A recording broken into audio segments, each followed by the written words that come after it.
Hi welcome back to my channel. ಇವತ್ತಿನ special recipe ಬಂಗಡೆ ಮೀನು ಫಿಶ್ ತವಾ ಫ್ರೈ ಮಾಡ್ತಾ ಇದ್ದೀನಿ.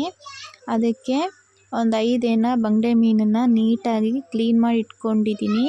ಮಧ್ಯ 2 ಹಾಗೇ ಕಟ್ ಮಾಡ್ಕೊಬೋದು, ಹೇಗೆ ಬೇಕಾದರೂ ಮಾಡ್ಕೊಬೋದು. ಅದಕ್ಕೆ ಮೊದಲು 2 ಟೇಬಲ್ ಸ್ಪೂನಷ್ಟು ಅಚ್ಚ ಖಾರದ ಪುಡಿ ಹಾಗೂ 1 ಟೇಬಲ್ ಸ್ಪೂನ್ ಧನಿಯಾ ಪುಡಿ, 1 ಸ್ಪೂನಷ್ಟು ಅರಿಶಿನ ಪುಡಿ ಹಾಕಿ ಫಿಶ್ ತವಾ ಫ್ರೈದು ಮಸಾಲೆ ಹಾಕೋತಾ ಇದ್ದೀನಿ. ನೆಕ್ಸ್ಟ್ ಅದಕ್ಕೆ ಕಾರ್ನ್ಫ್ಲವರ್ ಹಾಕಿಬಿಟ್ಟು 1 ಟೇಬಲ್ ಸ್ಪೂನಷ್ಟು ಉಪ್ಪು ಹಾಕಿ 1 ಟೇಬಲ್ ಸ್ಪೂನಷ್ಟು ವೆನೆಗರ್ ಹಾಕೋತಾ ಇದ್ದೀನಿ. ವೆನೆಗರ್ ಆಪ್ಷನಲ್ ಇದ್ದರೆ ಹಾಕ್ಕೊಳ್ಳಿ, ಇಲ್ಲಾಂದರೆ ಇಲ್ಲ. ನೆಕ್ಸ್ಟ್ ಅದಕ್ಕೆ ಹುಣಸೆ ಹಣ್ಣಿನ ರಸನ ಹಾಕೋತಾ ಇದ್ದೀನಿ.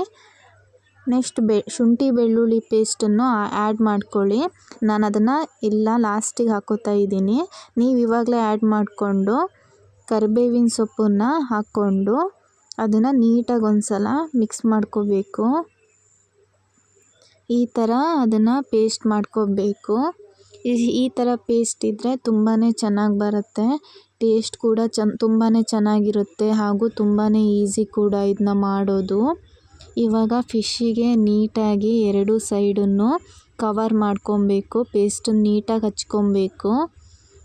ಹೀಗೆ ಹಚ್ಬಿಟ್ಟು ಒಂದು 15 ಮಿನಿಟ್ ಬಿಟ್ಟು ಒಂದು ಪ್ಯಾನ್ನಲ್ಲಿ ಎಣ್ಣೆ ಹಚ್ಕೋತಾ ಇದ್ದೀನಿ. ಇವಾಗ ಫಿಶನ್ನು ಆ ಪ್ಯಾನ್ನಲ್ಲಿ ಒಂದೊಂದಾಗಿಯೇ ಹಾಕೋತಾ ಹೋಗಬೇಕು. ತುಂಬಾ ಈಸಿ ರೆಸಿಪಿ ಇದು, ತುಂಬ ಈಸಿಯಾಗಿ ಹಾಗೂ ಟೇಸ್ಟಿಯಾಗಿರುತ್ತೆ, ತುಂಬಾ ಚೆನ್ನಾಗಿರುತ್ತೆ. ನೆಕ್ಸ್ಟ್ ಅದಕ್ಕೆ 1 ಟೇಬಲ್ ಸ್ಪೂನಷ್ಟು ಎಣ್ಣೆ ಹಾಕೋತಾ ಇದ್ದೀನಿ. ಎಲ್ಲ ಮೀನಿಗೂ 1 ಟೇಬಲ್ ಸ್ಪೂನಷ್ಟು ಸ್ವಲ್ಪ ಎಣ್ಣೆ ಹಾಕೋಬೇಕು. ಯಾಕಂದರೆ ಫಿಶ್ ಫ್ರೈಗೆ ತವಾ ಫ್ರೈಗೆ ಎಣ್ಣೆನೇ ತುಂಬ ಟೇಸ್ಟ್ ಕೊಡುತ್ತೆ.